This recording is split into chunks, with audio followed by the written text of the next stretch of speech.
Saya mau bertanya, Bang. Pasti Saya mau itu dong. Kristen sejati memang begitu. Lanjut. Bertanya tapi jangan ngeyel ya Pak ya kalau dikasih tahu. Lanjut. Jika manusia berdosa karena iblis, lantas iblis berdosa karena siapa, Bang? Silakan Gurunda. Gurunda ya udah. Iya.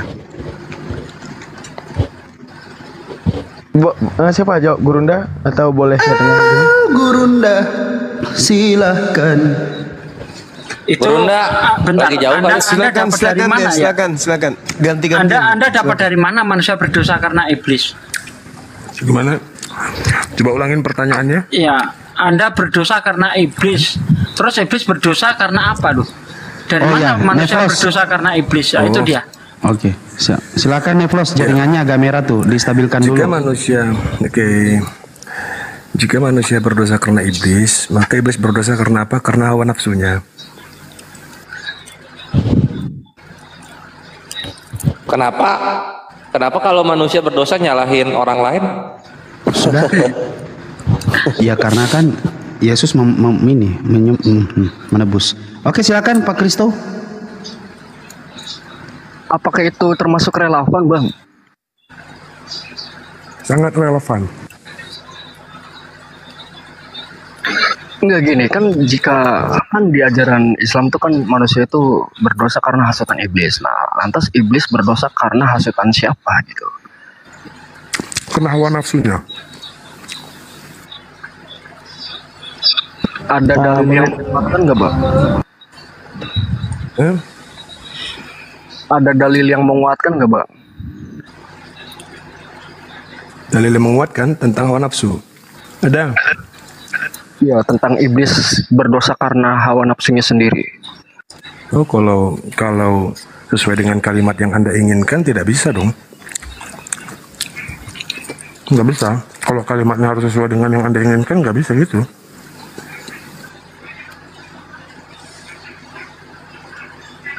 Bang, ini sebenarnya kayak gini ya. Saya ini seorang Islam. Ini namanya juga Ektoria dari Yunani. Ini pembasmi Kristen. Jadi bodoh.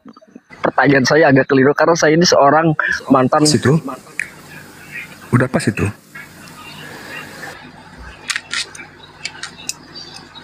Ya itu. Tadi ngaku Kristen. Kok tadi ngaku Kristen sih? Berani-beraninya sih. Islam ngaku Kristen. Sadar tulang kamu. Itu. Kalau nggak salah ngaku Kristen tadi ya, Bes. Halo, mana tadi? Iya. Ngaku Kristen kan? Ini gimana nih orang nih?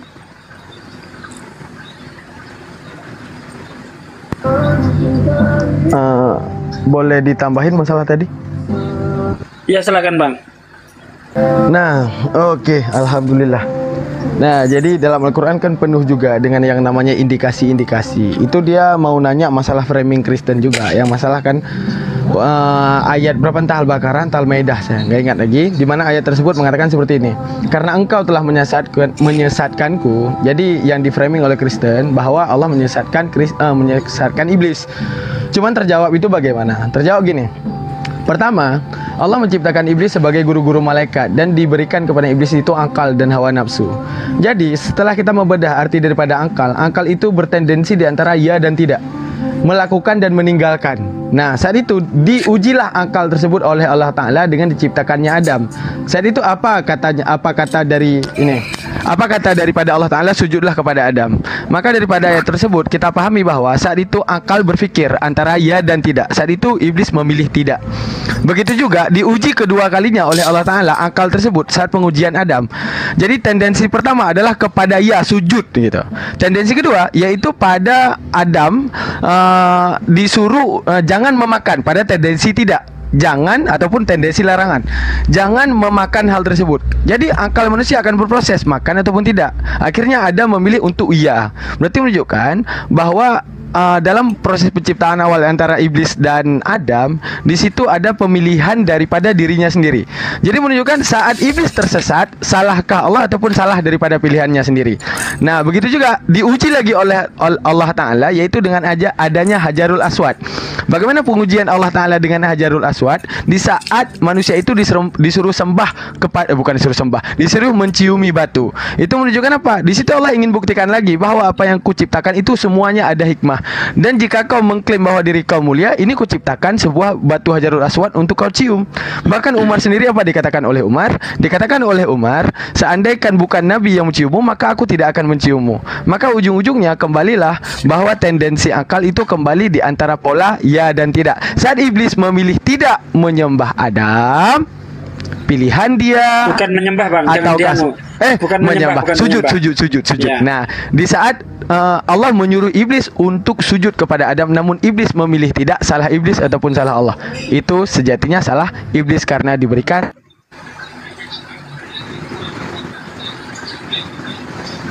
Kok hilang suaranya? Kemiut. Merah jaringannya. Ya, Selamat jaringannya malam. merah memang. Javan. Udah cukup tadi kan? Nah, udah dipahami ya ini. Paham banget, Alhamdulillah. paham banget. Mantap. Javan. Selamat malam, Javan Asdiki. Islam apa Kristen, Bang?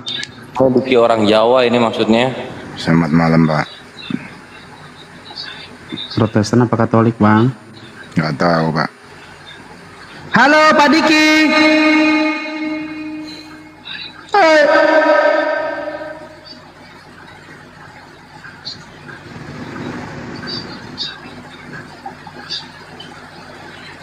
Sebenarnya saya tadi kurang sreg juga sih kalau manusia dikatakan berdosa karena iblis.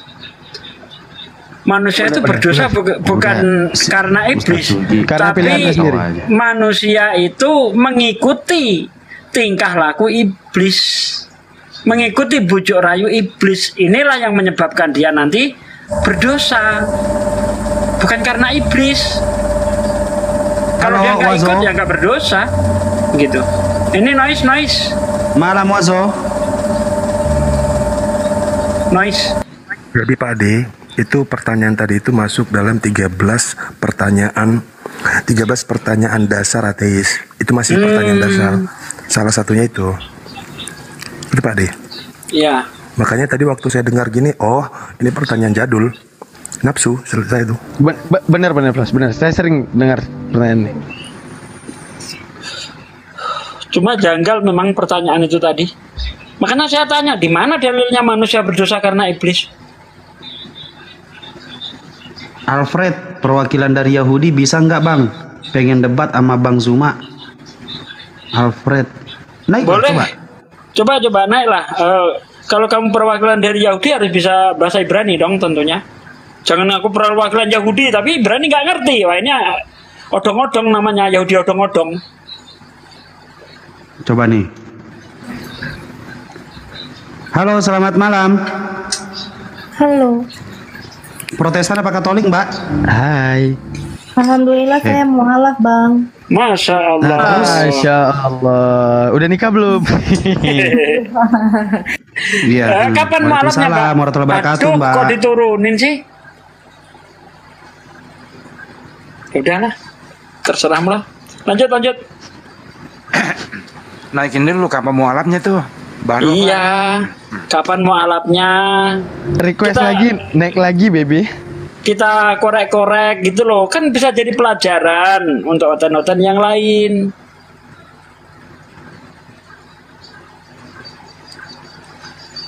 Matai, tatai, nantai, naploplai.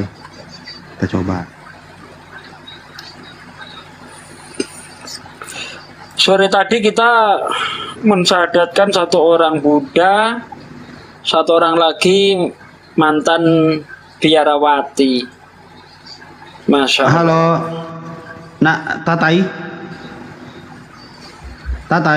naplatap, naplakai. Itu Thailand kayaknya. Iya. Thai itu ternyata warung nasi kalau di Thailand ya. Thai. Iya, benar. Tai, warung nasi itu. Iya. Warung makan, tai. Saya naik bang, 17 saya sudah undang Anda. Silakan. Sudah undang Anda. Ya, Protestan apa Katolik bang?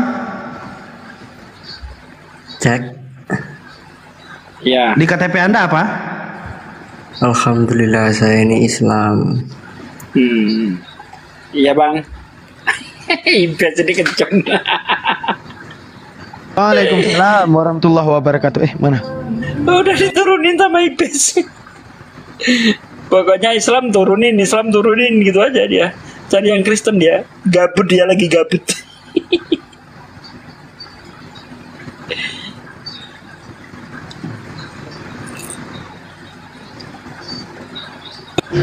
Teman-temanku yang Islam, nanti kapan saya live naik-naik kalau mau tanya apapun tentang Islam, insya Allah selama Allah kasih ilmunya, Allah kasih hidayahnya, insya Allah semua saya bisa jawab, insya Allah. Untuk sekarang lintas agama dulu ya. Nah seperti itu. Ya udahlah, kalau pada minta tuh tanya-tanyain dah, suka-suka dah. Halo Kak Natali. Waalaikumsalam warahmatullahi wabarakatuh. Merdunya suara Kak Natali ini. Be aja. Bang, sorry aku kan tadi diundang dari salah satu followersku tentang live ini. Nah, cuman aku di sini mau mewakili, tadi kan di live aku juga sempat ributin tentang masalah sunat dan tidak bersunat. Boleh nggak bantu dijelasin ke teman-teman yang non juga mengenai siapakah yang mensunati Nabi Muhammad Rasulullah kita gitu. Karena aku kalau tidak berani menjawabnya karena aku merasa kapabilitasku belum sampai di sana. Oke. Jadi alhamdulillah Mbak, di sini semua di atas ini dari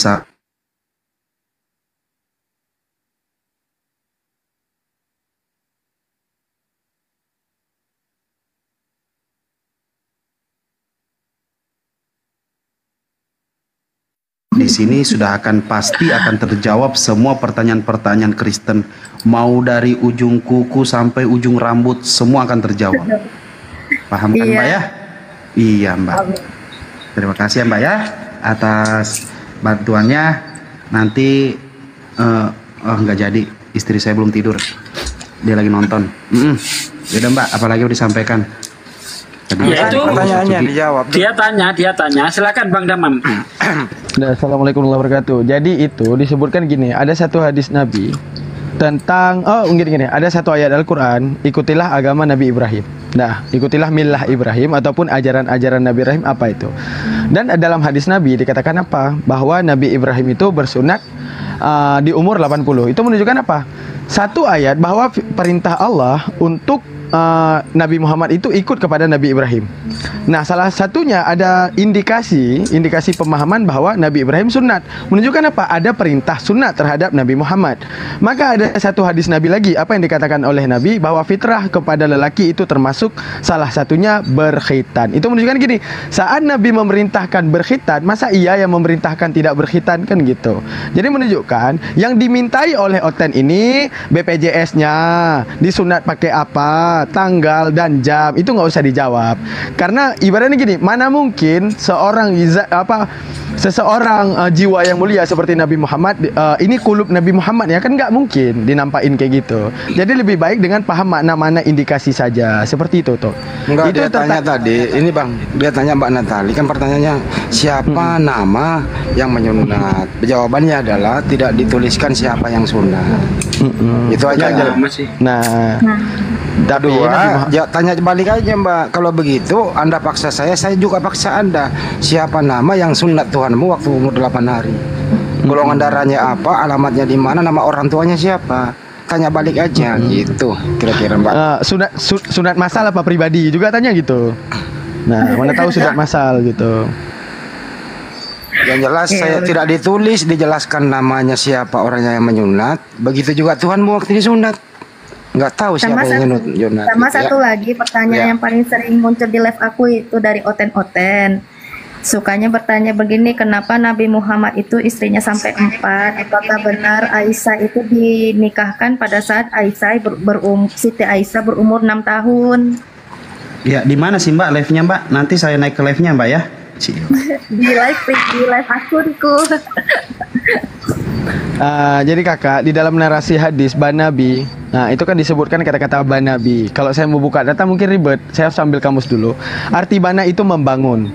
Salah satu naradis ataupun matan daripada hadis tersebut, ada satu lagi disebutkan dengan yalubu. Yalubu itu artinya apa? Hidup di dalam rumah.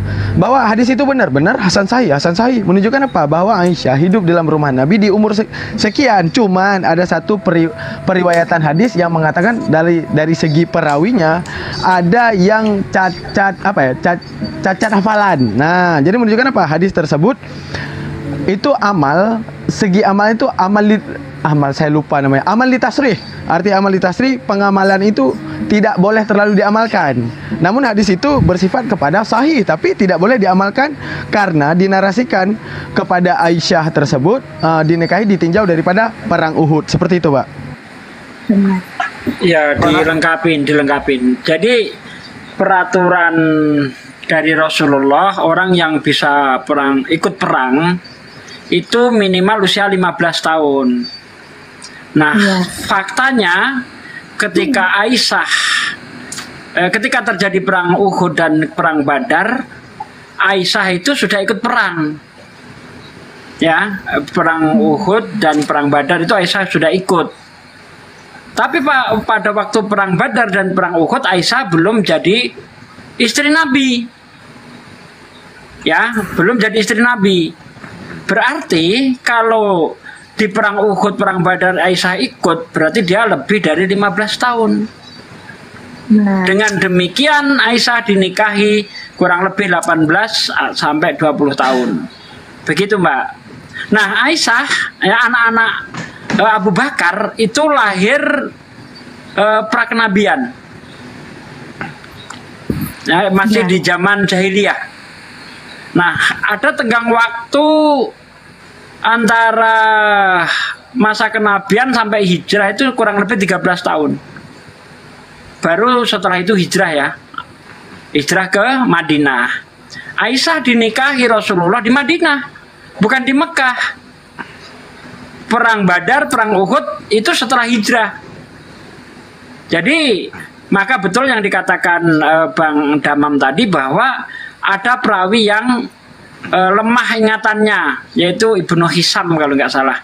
Itu meriwayatkan dia di Irak ketika dia itu sudah tua. Jadi gimana? Urwah. Bukan Ibnu Hisam. Itu label hadisnya mungkar dinamakan. Arti mungkar hadis tersebut satu sisi ada kesahihannya, tapi satu sisi karena ada cacat perawi kepada hadis tersebut dihukumkan tidak boleh diamalkan, seperti itu. Cacat hadis tersebut kepada kata-kata Banabi oke, tapi penyebutan 8 dan 6 itu yang menjadi kecacatannya, seperti itu. Cukup. Mbak Natali. Baik, terima kasih. Mbak Natali benar udah mualaf? Iya, saya sudah mualaf, alhamdulillah. Udah lama? Sudah lama, Kak. Begini Mbak, kalau misalnya begini Mbak, kalau keilmuannya belum mumpuni, mohon maaf, nggak perlu buka komal dulu untuk tanya jawab, kan begitu. Lebih baik berjamaah dulu aja. Itu sih saran kami, Mbak. Kapan itu mualaf?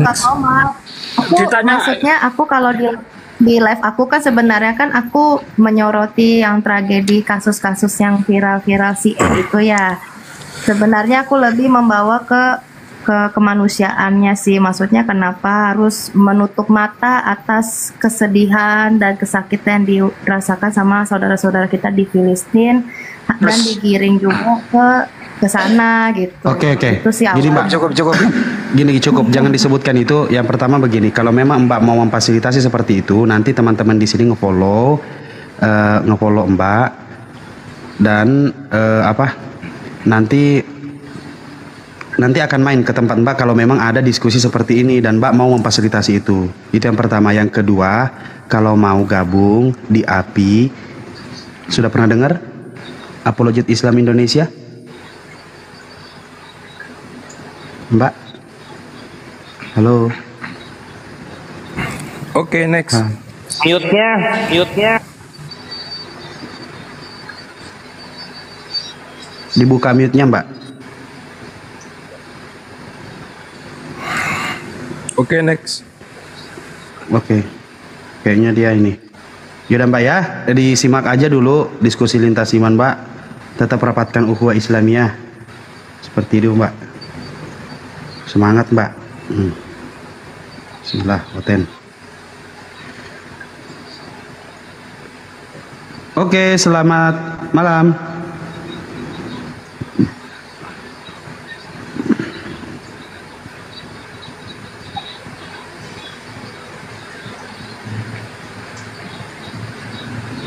Selamat malam.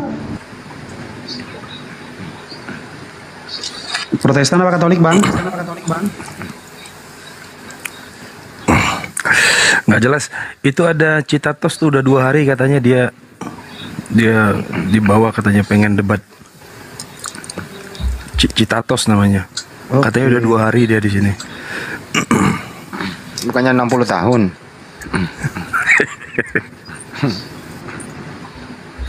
Citatos.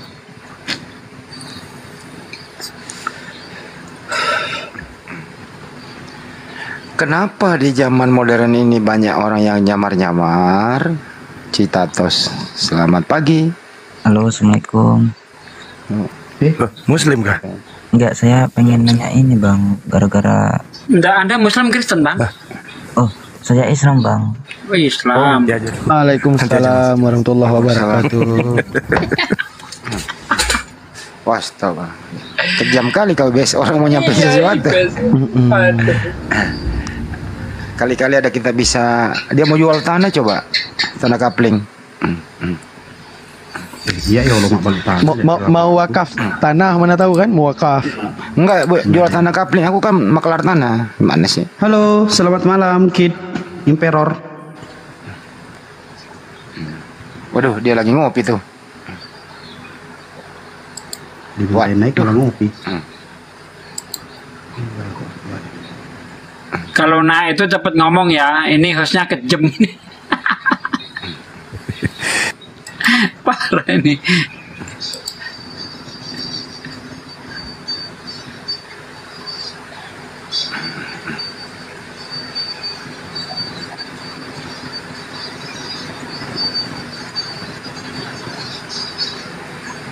Selamat Halo Mbak. Ya, halo. Protestan apa Katolik Mbak? Suamiku Katolik. Mbaknya? Iya. Terus? Saya Islam tapi mau dipaksa, dipaksa suruh masuk gitu, makanya aku pengen. Minta cerai aja Mbak, minta cerai Mbak. Jangan diturunin dulu Bes ya, jangan turun dulu. Ini perlu kita dulu. apa? Iya. Ya. Gini. Aku Jam Bang Ibes. Ini serius Serius Mbak, ini. langsung aja Mbak. Saya langsung aja mau saya tanya, suaminya ada di situ nggak? lagi nggak ada, justru itu makanya ini saya kesempatan banget untuk ngomong, untuk masuk. Iya. Jadi pertama gini Mbak ya, saya kasih tahu bahwa nikah beda agama itu hukumnya haram. Dan ketika kita melakukan hubungan suami istri hukumnya adalah zina. Iya. Itu yang pertama. Ya, nah ini saya mau jelasin dulu. Saya nikah dalam keadaan Islam. Jadi suami saya masuk Islam, tapi dia syahadat dulu. Tapi cuma secara dokumen, bukan asli dari hati, gitu. Keluarganya semuanya pada tahu kalau dia nikah masuk Islam. Terus, sumpah, kebetulan suami saya WNA, warga negara asing. Oh enggak, ini izin Pak deh. Anda posisi di mana, Mbak? Ya. Saya di Indonesia. Di mana? Indonesianya di mana? Indonesianya di mana? Saya lagi di daerah PIK. Oh, dia di PIK, dekat dari saya. Kami di Jakarta. Butuh bantuan apa? Seperti apa kasusnya? Silakan. Banget. Makanya gini. Suami saya dia itu penyembah roh. Jadi saya tuh selama saya nikah sama dia tuh ibadahnya tuh nggak ke gereja. Oke, cukup. Sekarang ibu, tolong kalau bisa ada paksaan nggak dari suami ibu untuk meninggalkan Islam? Dia tuh kalau paksaan secara bicara Itu sudah pasti Bang Andi. enggak, tapi dia secara roh. Oke. Mbak berkenan berbagi nomor telepon. Kalau butuh bantuan langsung kita merapat ke tempat Mbak. Ada nomor telepon saya? Ya, Mbak catat aja nomorku. Enggak. Biar Ibu. Boleh. Iya. Boleh ya, izin ya sebentar. Saya kasih nomor dulu ya Pak deh ya, sama dia ya, izin ya. Pak, disebutin saya langsung ini ketik ini. Iya. Malam ini saya merapat kalau bisa Mbak. Saya dekat sama Anda. Coba. Oke. Berapa nomornya? 081 Ya. tambah. Ya. Ya, tambahnya nggak usah ditulis ya. 081 berapa? 2877 2877. tambah 4-nya 3 kali Ya. 99. Ya, Bapak. Ya, Handi. Bapak Handi. Ya, di telepon aja, di WA aja. Udah lanjut, selesai. Mantap. Suami Anda ini agamanya apa, Mbak? Kristen Katolik.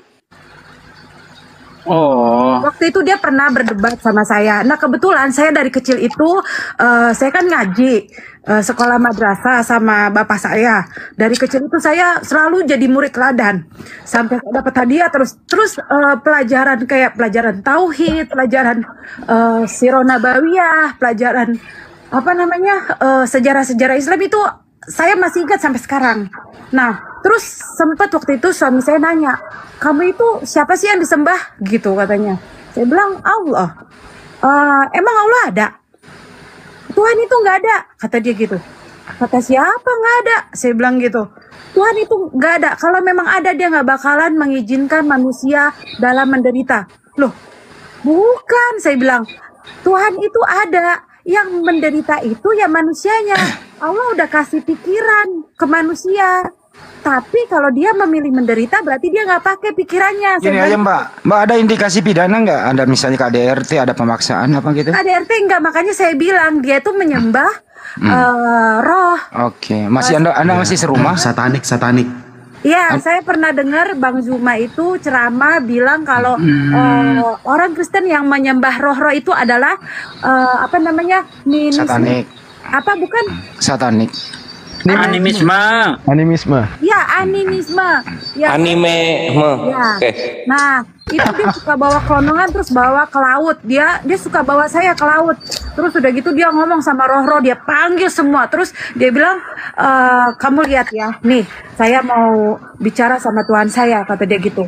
Saya akan komandokan semua Tuhan. Iya Ibu. Nanti Mbak komunikasi aja sama Bang Handi. Nanti Bang Handi kalau butuh direhab, nanti suaminya hubungin saya Bang Handi. Iya.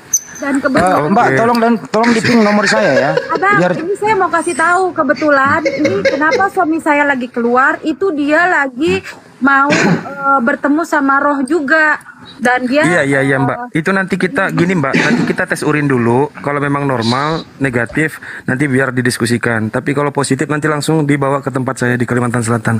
Aman itu Mbak, beres itu. Iya. Enggak, jadi Mbak ini mengatakan suaminya itu penyembah roh karena mendengar Bang Juma bahwa Kristen itu nyembah roh. Allah itu roh, maka beribadahlah kamu dalam roh dan kebenaran gitu loh maksudnya itu. Aslinya Katolik ya kan? Iya, dia kan nggak. Suaminya Nigeria ya? Iya, kok tahu? Kan lihat kan dari profil saya. Enggak, teman kuliah saya itu Mbak. Ini aja Mbak. Profil Mbak. Kalau sudah ada Mbak, kalau ada unsur pidana silakan. Kalau enggak ya kita nggak bisa ikut campur. Unsur pidana maksudnya saya dipukul gitu. Iya, dipaksa. Nggak boleh memaksa. Dia itu memakai roh, Bang. Dia Nggak dulu Mbak, izin. Pidana itu adalah ada dua Mbak. Satu sudah menyentuh fisik. Ya. KDRT 2. Satu, kedua itu memaksa orang pindah agama itu juga pidana. Ya. Nah, kan gitu. Udah dipaksa belum? Saya nggak dipaksa, makanya saya bilang kalau misalnya saya ngelawan sama dia, itu dia pasti marahnya melalui roh. Mohon maaf Mbak, itu bukan pakai roh, itu pakai garam itu Mbak. Jadi udah nanti kita tes urin dulu Bang Andi maksudnya. Ya, ketiga sekarang Mbak ini yang ketiga Mbak masih suami istri sekarang menurut? Masih. Jadi kita nggak bisa ikut campur Mbak kalau nggak ada pidananya. Ya itu aja Bang Andi, saran kita karena mereka itu udah terang-terangan suaminya terang-terangan bukan Islam ya jangan dilayani lagi. Karena kalau tetap melayani hukumnya zina Mbak. Nah bagaimana caranya? Ya tetap tinggalkan suaminya. Kalau Anda cinta Islam, tinggalkan suaminya. Cerai. Kan ujung-ujungnya gitu kan? Ujung-ujungnya gitu kan? Bener. Nggak ada lain. Banget yang gue bilang. Nggak bisa, solusinya itu bukan cerai Pak D. Solusinya itu rehab. Nah Rehab aja, kita rehab itu. Iya Pak De, tenang aja. Lanjutlah, next. Gini Mbak tahu nomorku. Suatu waktu Mbak butuh bantuan 1 kali 24 jam. Kalau misalnya ada pidana, kami akan merapat bantu Mbak. Sepanjang Anda Muslim ya. Iya. Oke. Tapi saya mau dipaksa. Oh ya, kita langsung aja main ini ya, main yang realita-realita. Kenapa belum cerai? Kenapa belum cerai? Ya itu Iya. dia. Jadi gini loh, saya udah lepasin tahun 2021. Tapi dia kayak tarik-tarik saya. Terus saya aja ngerasa kayak lagi dikirim sesuatu gitu loh. Itu saya ngerasain.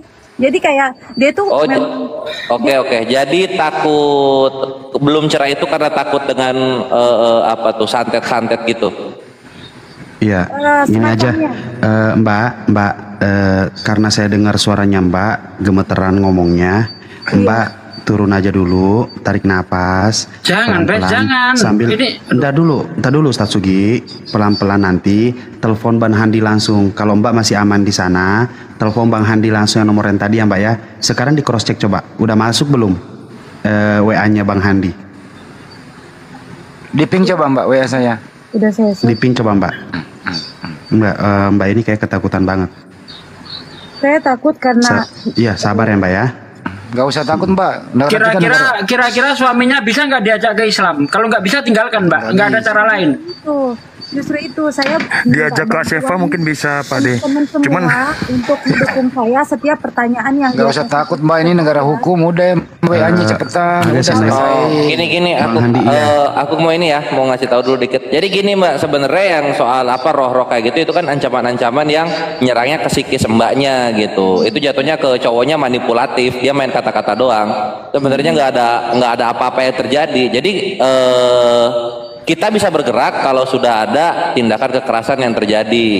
Nah, kalau memang mbaknya udah ada niatan untuk pisah, lanjut aja pisah.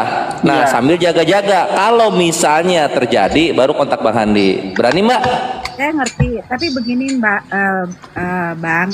Maksud saya minta bantuan. Ini abang-abang yang semuanya pinter-pinter, yang ngerti semua, yang ngerti kitab-kitab segala macam. Jadi kalau saya diserang itu untuk kalau saya diserang secara spiritual, mungkin saya nggak bisa gitu. Tapi kalau kadang kalau misalnya dia nyerang kalau secara nyata saya nggak bisa diserang.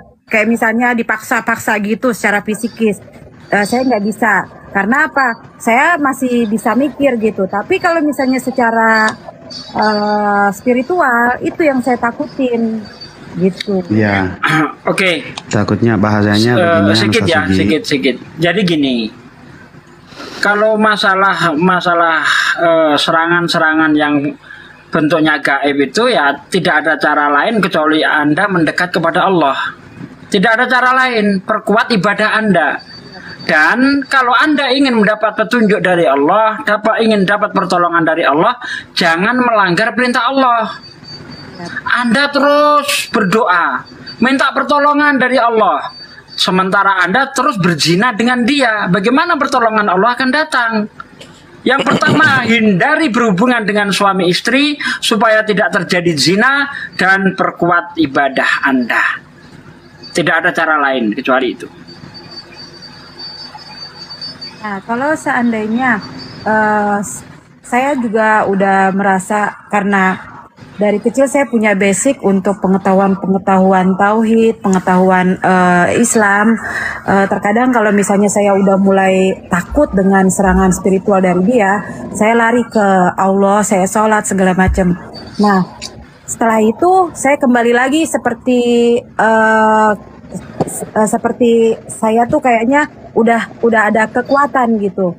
Nah, setelah itu saya lihat itu suami saya kayak ngerasa, wah ini orang kayaknya udah mulai kuat gitu. Nah, baru dia tuh pancing saya dengan segala pertanyaan-pertanyaan tentang Islam, terus sampai dia kasih tahu kenapa kamu nggak percaya sama Yesus, kenapa kamu nggak mengakui Yesus itu Tuhan gitu-gitu.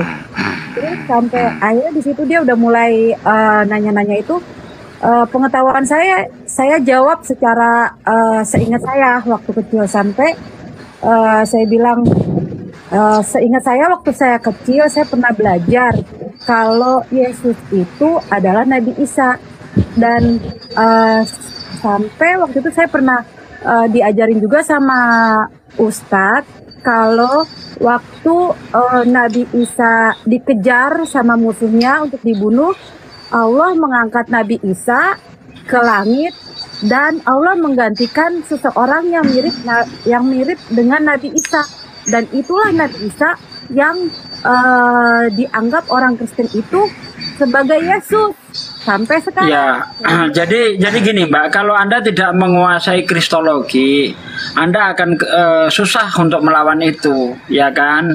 Ya itu saja. Anda kira-kira bisa nggak ninggalin suami Anda? Kalau ninggalin itu jujur ya Bang, saya nggak bisa karena nggak bisa ya, kita nggak bisa ngasih solusi. Artinya Anda masih tetap ingin berzina dengan suaminya. Nggak juga, makanya saya mau bawa dia. Jadi mungkin begini Pak De, ada Islam, jadi begini, ada mungkin kondisi yang tidak bisa dijelaskan secara eksplisit, baik itu konsekuensi atau mungkin hal-hal yang sudah diperhitungkan oleh Mbak ini kalau ditinggalkan apa yang akan terjadi. Dan untuk menjadi berani memang itu tidak cukup mudah ya, tidak cukup mudah. Tetapi kalau memang mau betul-betul solusi, itu sudah dikasih nomor kontak Bang Handi. Nanti coba kita tempuh beberapa langkah. Salah satunya nanti kita akan coba tes urin dulu. Kan begitu, apakah memang suami Mbak ini iya betul, artinya normal atau tidak. Iya betul. Betul, kita tidak bisa tidak mengindahkan ya bahwa kadang zat-zat tertentu itu bisa mempengaruhi pikiran, bahkan perilaku. Jadi itu nanti akan ditangani oleh Bang Handi. Kalau memang nanti positif, tidak usah khawatir juga, tidak akan dimasukkan penjara, masuk rehabilitasi nanti Asyefa. Tenang aja. Jadi gini Mbak, apakah Anda bisa menjamin Anda tidak berhubungan dengan suami Anda? Kalau saya disuruh menjamin, saya nggak bisa menjamin. Nah itu dia. Padahal ketika Anda masih kumpul dengan suami Anda, sementara Anda sudah tahu suami Anda tidak Islam, hukumnya zina. Berarti kalau Anda ingin tetap kumpul dengan suami Anda ingin tetap berzina. Makanya saran pertama saya, tinggalkan. Tidak ada cara lain. Minta bantuan sama abang-abang yang cerdas di sini. Kecuali kalau Anda bisa menghadirkan suami Anda untuk dialog dengan kita. Anda telah datang kepada orang yang tepat dan tempat yang tepat, sangat-sangat tepat. Jangan khawatir, kami Asyefa ada di sini. Jadi sudah cukup mungkin pembicaraan ini. nanti akan segera dihubungi oleh Mbak Handi. Ya. Jangan terlalu panik, jangan khawatir, mending tidur sekarang, Mbak. Mbak, kok nomornya belum masuk, Mbak? Siap. Iya Mbak, kita ngerti itu kan yang pertanyaan-pertanyaan dari dia, gimana cara menjawabnya. Nah itu pertanyaan nanti kasih ke Bang Handi, nanti Bang Handi kasih jawabannya kalau perkara soal itu doang. Di sini dari ini bukan curhatan ya, menurut saya ini pengaduan yang. Kalau Mbak serius, nomornya kasih ke saya. Nggak ada masalah dengan cara menghadapi komplainan. Nggak komplain juga sih, saya ngadu di sini, maksudnya supaya saya dapat solusi, bukan diketawain kayak gini.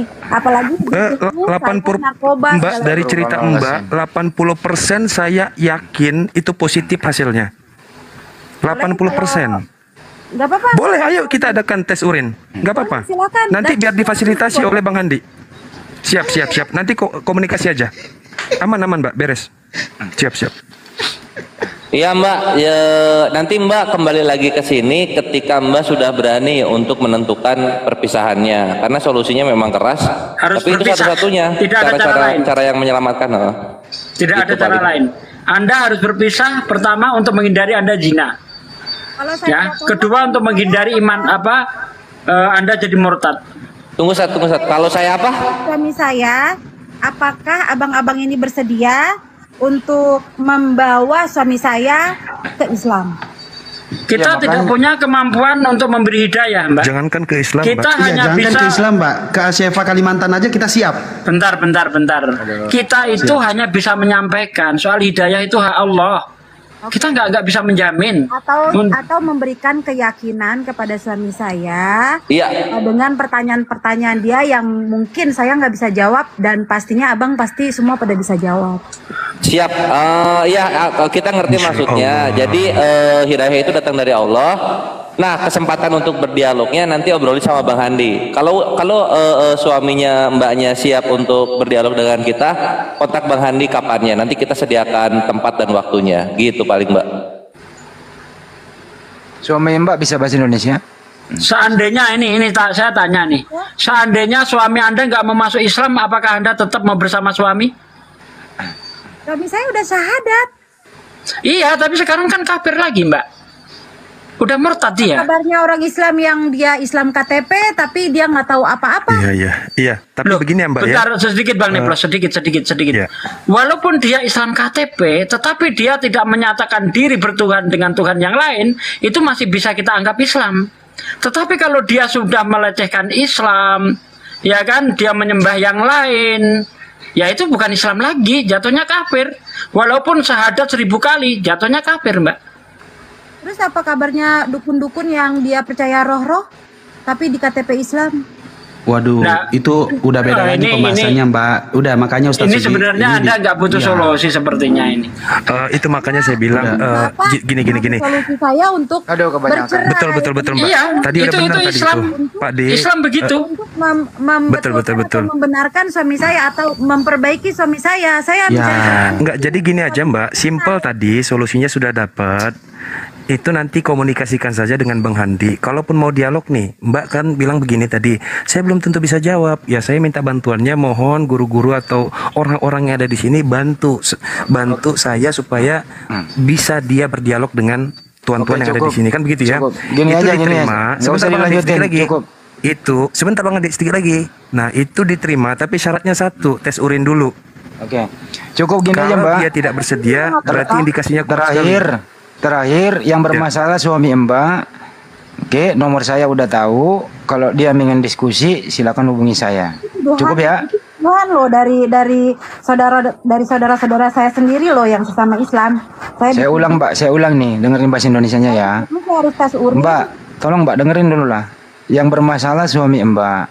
Oke, kalau suami Mbak mau diskusi, mau dialog, butuh bimbingan, hubungi kami. Nomor saya sudah ada Mbak, kan selesai toh. Jadi kasusnya sudah kita paham. Solusinya adalah diskusi. Oke? Untuk sementara tergantung Mbak yang mengambil keputusan. Dosa ditanggung masing-masing. Yang penting kita sudah menyampaikan yang terbaik. Jelas? Betul. Jelas. Lanjut. Jelas. Statusnya kan udah jelas itu. Suaminya sudah tidak Islam. Kok masih mau bergaul? Berarti dia sangat cinta suaminya. Walaupun dia kafir, mau apa dia nggak peduli. Udah cukup tadi kesimpulannya. Jadi solusi apa yang bisa kita berikan? Nggak ada. Kecuali Anda mau pisah. Tes urin. Cukup. Udah tadi, udah solusinya udah jelas. Oke. Kalau dia serius, dia hubungi saya. Kalau dia serius, dia hubungi. Dia masih berusaha ingin menyambungkan antara suaminya dengan Bang Handi agar bisa berdiskusi, berdialog. Bagaimanapun caranya dia masih usaha.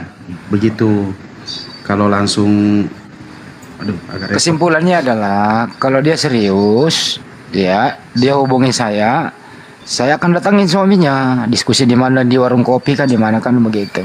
Itu aja sih yang bermasalah, suaminya bukan dia. Orang dia aja masih bela suaminya. Udah Ustaz. Iya memang Pak De. Lah ya masih bela suaminya, nggak boleh dikatakan kafir. Pak De Sugi. Padahal jelas-jelas dia menyembah Tuhan selain Allah. Tomatoi kui podanya. Iya memang kan. Iya jelas Pak De. Memang suaminya udah kafir. Kan gitu. Nah kalau mau diskusi nggak apa-apa tuh, diskusi sama orang kafir. Iya itu beda Bang Andi. Ini yang saya permasalahkan perempuan ini tadi loh. Kan saya bilang kamu harus tidak boleh melakukan hubungan suami. Benar kok turun? Tuh. Kok turun Pak De? Kok turun? Di report kali itu. Kena report dia Pak De itu. Oh huruf KAFIR ya. Ibes ini. Oh iya, Bang Ibes turunin ya Bang ya? Sama anak-anak. Iya. Enggak lah. Iya lagi gue. Enggak lah. Itu apa? Report mungkin. Yang jelas ini anak suaminya bermasalah. Dia udah tahu. Terus dia juga masih sangat mencintai suaminya. Nah, solusinya kalau masih berhubungan dia berzina. Itu kan udah dikasih solusi tuh. Nah, caranya untuk mengembalikan dia karena dia masih cinta, ya suaminya harus memeluk Islam. Gimana caranya? Ya diskusi. Kalau dia nggak mau, ya berarti kita serahkan ke dia. Kalau lu lanjut, ya lu berzina, ya dosa ditanggung masing-masing. Udah selesai. Gitu aja. Oke, clear. Cuma hanya dua kemungkinan orang mau melakukan hal-hal yang tidak waras di era ini, peradaban yang maju ini, cuma dua. Akhirnya Flos. Pertama. Akhirnya Flos. Pak Haji, jazakallahu khair. Lanjut akhirnya Flos. Siapa Haji? Pertama gangguan jiwa, yang kedua makin narkoba. Sudahlah. Iya, itu benar. 80% itu. 80%. Kemungkinan cuma dua. Sugi kenapa turun? Di report apa gimana? Di report, soalnya nggak ada permintaan naik ini. Coba. Syukran, Pak Haji. Dia nelpon nih. Dia nelpon lagi. Naikin lagi. Mana dia? Ganti akun, Pak D. Ya, ribut kan ya Pak. Roh mau ke sana mau ya Pak. Kan aku tuh roh Pak. Rivolino. Ini nanti bentar lagi nih seluruh apologet harus tes urin ya. Pokoknya seluruh apologet wajib tes urin nih. Ada programnya nanti. BNN pun jadi siap. Ya. Ya udah, oke. Pak Haji, Pak D ketinggalan. Kena report Pak D, kok bisa sih gitu-gitu aja kok di report orang sih, ada aja. Takbiran saya. Masya Allah, barakallah Pak Haji, Masya Allah. Oke, Rivolino, ditahan dulu yang lain. Di mute dulu. Rivolino, selamat malam. Rivolino. Halo. Next. Iya. Pokoknya namanya yang berbau oten gue naikin langsung. Kenapa kena report ya? Coba gue ngomong. Kafir. Kafir.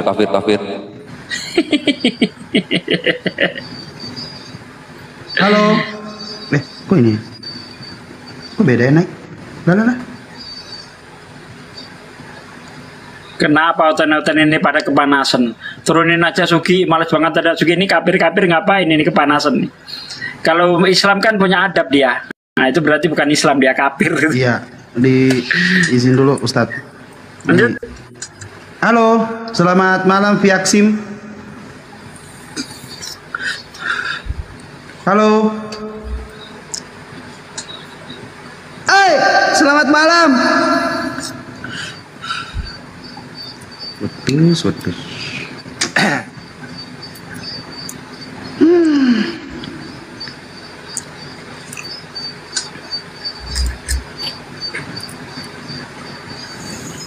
Tuh kan kalau sering dipakai jadi viewernya 5.000 ke atas kan harus sering dipakai nih akunnya, Bes. Pak Haji Tony dan Sensei laporan ya, minggu ini tangkapan pengguna pemakai 79 dan itu sedang dibicarakan. Maksudnya gimana tuh? Tangkapan tuh? Iya, tangkapan Kapolres di Plehari. Kapolres Plehari itu minggu ini 79 orang. Dan itu mudah-mudahan bisa kita masuk ke. Mungkin pada teman-teman sebagian belum paham gitu ya, kita umumkan kembali. Kemarin yang sempat viral itu ya, yang menista itu udah ketangkap dia. Iya. Mulutnya udah disumpal sundal. Udah disumpal sundal, sekarang ada di Polres Toba, Sumatera Utara. Apa siapa namanya? Lukman Sodoku. Tapi kok namanya Lukman ya?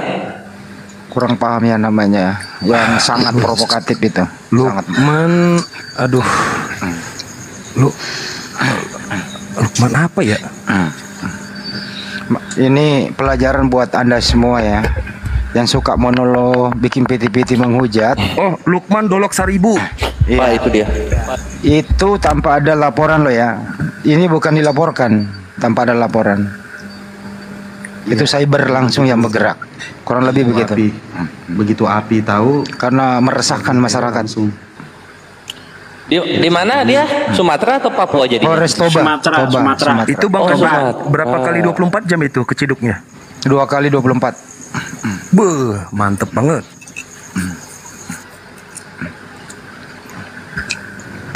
Kalau dilihat waktu dia buka TikTok live itu ganasnya minta ampun, galaknya ya. Pas ketangkep kayak kucing habis diganggu.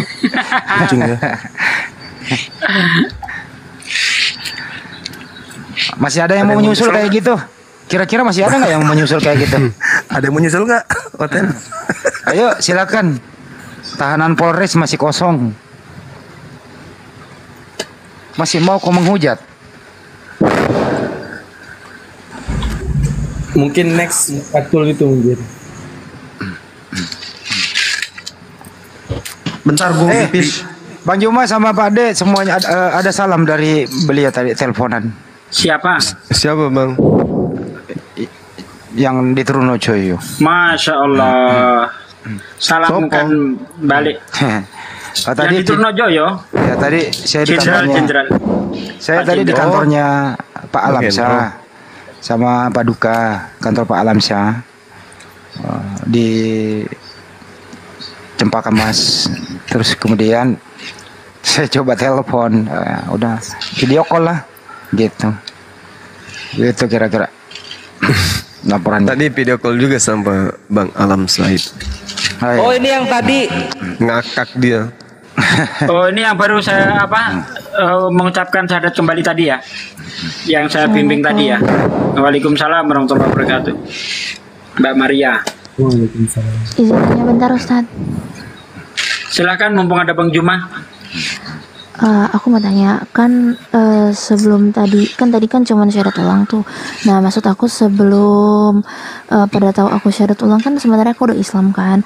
Nah itu tuh ada beberapa bulan yang lalu aku tahu ternyata kata orang tua aku ternyata aku anak adopsi. Nah terus aku mau tanya hukum Islamnya bagaimana jika anak dari umur 1 sampai 19 tahun tidak kenal dengan orang tua kandung dan taunya orang tua yang di rumah tuh orang tua kandung tapi pas gedenya itu ternyata orang tua angkat, dan bagaimana hukum berbaktinya karena ketika sempat ditanya ke orang tua angkat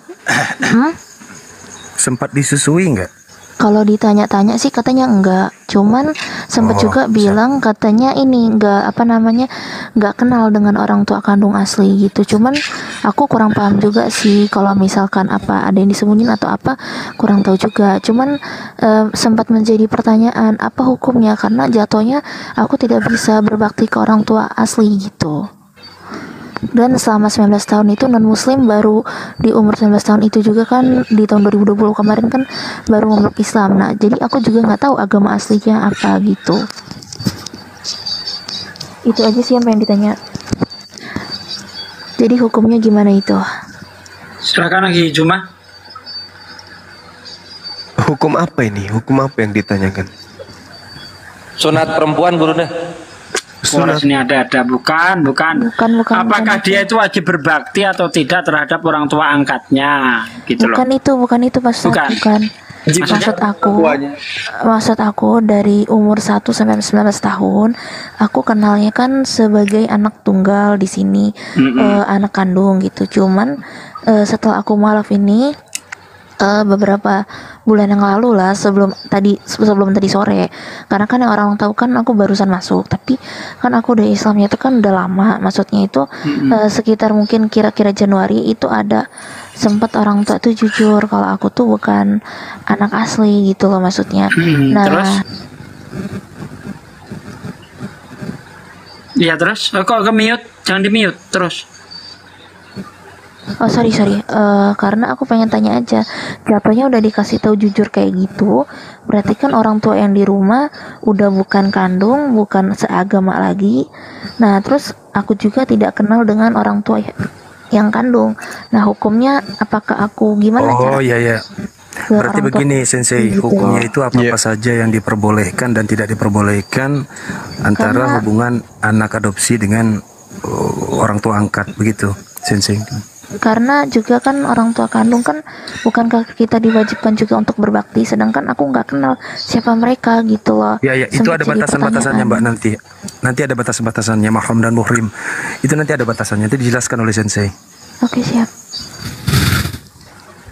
Iya, jadi sebenarnya kalau kita berbicara mengenai anak angkat, ya itu tradisi ya, tradisi orang-orang terdahulu jauh sebelum Islam itu ada, dan bahkan baginda Rasulullah Muhammad SAW memberikan contoh terkait dengan anak angkatnya Said bin Haritsah. Nah, Al-Quran sendiri mengatakan gini, wa ma ja'ala adiyaakum, dan Allah tidak menjadikan anak-anak angkatmu sebagai anak kandungmu sendiri. Saya rada lupa ayatnya. Yang demikian itu hanyalah perkataanmu di mulutmu saja, dan Allah mengatakan yang sebenarnya, dan Dia menunjukkan jalan yang sebenarnya. Al-Quran surah Al-Ahzab ya. Lalu kemudian ayat ini menjelaskan bahwasanya apa yang terjadi terhadap Said bin Haritsah, anak dari Rasulullah Muhammad SAW yang dikatakan sebagai anak angkat ini, itu adalah sebenarnya bekas budak ya tadinya sebelum diangkat Rasulullah. Nah, kenapa Rasulullah Muhammad SAW kemudian menikahi, salah satu hikmahnya menikahi daripada mantan istri beliau, itu untuk mengajarkan bahwa sebenarnya status anak angkat itu nggak ada. Makanya dijawab oleh Al-Quran di surah yang sama, Nabi Muhammad itu sekali-kali bukanlah bapak dari seorang laki-laki di antara kamu, tapi dia adalah Rasulullah dan penutup para nabi. Nah, kalau berbicara mengenai status anak angkat, tapi bukan itu pertanyaannya ya. Bagaimana kemudian pengabdian saudari kita ini terhadap terhadap orang tua angkatnya gitu? Ya tetap aku orang tua kandung Pak Ustadz. Orang tua kandung saudari nggak tahu. Apakah kayak terkecualikan atau gimana? Tetap harus dicari orang tuanya di mana, beliau di mana. Beliau yang orang tua angkat katanya nggak kenal. Katanya aku ditemukan atau dititip tetangga gitu. Tapi belum tahu pasti juga apakah kebenaran ceritanya, nggak tahu juga gitu. Itu tanya nama tetangganya. Tetangga juga nggak ada yang tahu. Ya kalau memang tidak tahu di mana orang tuanya, ya bagaimana mau berbakti? Iya, itu dia. Iya, nggak usah dipikirin itu, Mbak, doakan saja ya, betul. Doakan, kemudian berinfak, bersedekah, mengatasnamakan kedua orang tua. Seperti itu, doakan yang baik. Dan yang terpenting adalah dimanapun orang tua kita berada dan siapapun mereka, kita tetap anaknya. Maka tugas kita adalah menjadi anak yang solehah. Apa itu? Menjalankan syariat Islam itu dengan baik. Seperti apapun keadaan orang tua kita, itu akan berimbas akan perbuatan kita gitu. Doa-doa kita maksudnya, apa yang kita lakukan, amalan-amalan baik yang kita lakukan, infak, sedekah untuk dia, itu akan sampai ke mereka. Seperti itu. Dan Sensei, satu hukum hijabnya ya. Sensei. Jadi berarti aku hukumnya terlepas dari perbaktian kepada orang tua kandung, berarti digantikan dengan bakti sama orang tua angkat aja gitu, Pak Ustadz? Berbakti kepada siapapun, bukan hanya kepada orang tua angkat. Berbakti kepada siapapun, kepada keluarga yang lain, tetangga, teman, dan seterusnya. Amalan-amalan ini mencerminkan amalan anak soleha, yang mana nanti perbuatan anak soleh itu, perbuatan saudari ini sebagai wanita soleha itu akan berimbas kepada orang tua kita gitu. Nah, yang terakhir, selalu mendoakan beliau, doakan mereka agar mereka kemudian itu, kalau misalnya mereka memiliki kesalahan-kesalahan dan seterusnya, dan juga doakan dan juga maafkan, ikhlaskan apapun yang terjadi, ridha dengan keadaan. Ya, bisa jadi itu terjadi karena ada hal yang mungkin tidak bisa dibicarakan di sini, ya, sehingga itu keadaannya seperti ini adanya. Bisa juga justru orang tua angkat yang nutup-nutupin dan seterusnya. Yang pasti doakan dan maafkan orang tua kita, tetaplah kemudian berbakti kepada orang tua yang mengasuh, tapi dengan batasan bahwa mereka bukan muhrim, terutama yang laki-laki itu bukan muhrim, jadi tetap harus ada batasan. Saudari harus menggunakan hijab, menggunakan apa istilah itu, jilbab, menutup aurat di depan daripada bapak yang mengasuh selama ini, atau saudara-saudara atau anak-anaknya gitu. Jadi berarti sama papa yang sekarang ini ada di rumah ini sudah harus menutup aurat. Oh iya, pasti. Iya. Karena beliau tidak ada hubungan darah. Iya, sebenarnya memang iya sih, gak ada hubungan darah dan gak ada satu keyakinan lagi juga. Dan apalagi beda keyakinan. iya, karena kan baru tahu beberapa bulan ini, Tats. Jadi apa namanya, baru dikasih tahu gitu. Cuman kemarin sempat ditanya juga, kenapa pas aku baru pindah baru dikasih tahu. Cuman kata mereka sih, yang mereka sampaikan memang udah janji sama Tuhan juga mau ngasih taunya pas gede gitu. Cuman pas gedenya ya memang qadarullah aku maaf, jadi pas baru kesampaian. Tapi masalah mereka tidak tahu orang tua kandung aku tuh sempet aku tuh agak nyesek aja sih dengarnya. Masa sih nggak tahu gitu loh maksudnya. Jadi kan jadi beban sendiri gitu loh buat saya, Tats, gitu. Karena apa, hukum di dalam Islam kan harus berbakti. Nah, saya gimana cara berbaktinya sedangkan di rumah udah beda darah, nggak sekandung, beda agama gitu. Dan terus yang harus diantisipasi ini satu lagi. Seandainya ada misalnya kan masakan ya, misalnya masakan yang bersifat muhakam ataupun dijatuhi hukum, seperti contoh sembelihan, di mana sembelihan daripada orang beda agama itu tidak bisa dimakan dan dihukumi haram bi'ainih namanya. Jadi kalau bersifat misalnya masak sayur itu silahkan dimakan. Tapi kalau bersifat itu kepada sesuatu misalnya yang bersifat ada hukum di balik sesuatu tersebut, itu udah nggak boleh lagi. Itu satu lagi. Oke, satu lagi mau tanya. Kalau boleh tahu Mbak Maria usianya berapa ya? Desember besok saya baru 23. Nah, satu solusi yang paling menurut saya masuk akal ya, untuk terlepas dari beban itu semua, menikah. Benar. Menikah. Nanti aja tunggu ilmunya banyak. Iya. Apa namanya? Ini satu lagi Pak Ustadz, aku mau tanya. Karena udah tahu kan ya, berarti di rumah saya ini beda agama dan beda, tidak sekandung juga tidak saudara. Nah lalu apakah misalkan jika saya punya cita-cita untuk menjadi hafizul Quran, yang dimana katanya kalau seorang menjadi hafizul Quran itu bakal mendapatkan mahkota dan diberikan kepada orang tuanya. Lalu bagaimana dengan nasib orang tua angkat yang selama ini mengasuh belasan tahun? Apakah mereka akan mendapat bagian dari mahkota tersebut? Orang tua Anda kafir gimana bisa dapat, Mbak? Orang kafir tempatnya neraka, nggak ada lagi.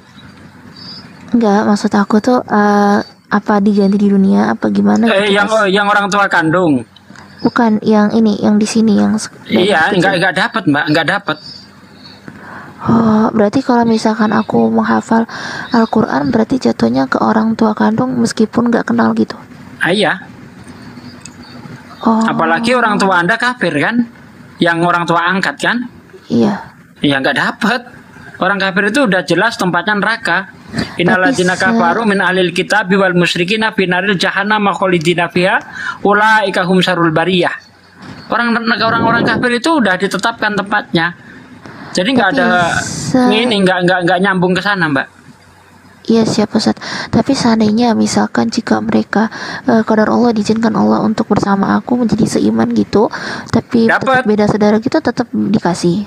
Dapat dia, dapat karena amal baiknya itu tidak dihilangkan, sedangkan segala dosanya itu yang diampuni oleh Allah.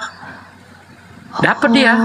Berarti jadinya 4 orang tua gitu dapat dua-duanya. Iya, yang berbuat baik kepada Anda dapat. Yang ada hubungannya dengan Anda, membiayai Anda untuk habis Quran misalnya dapat, semua dapat.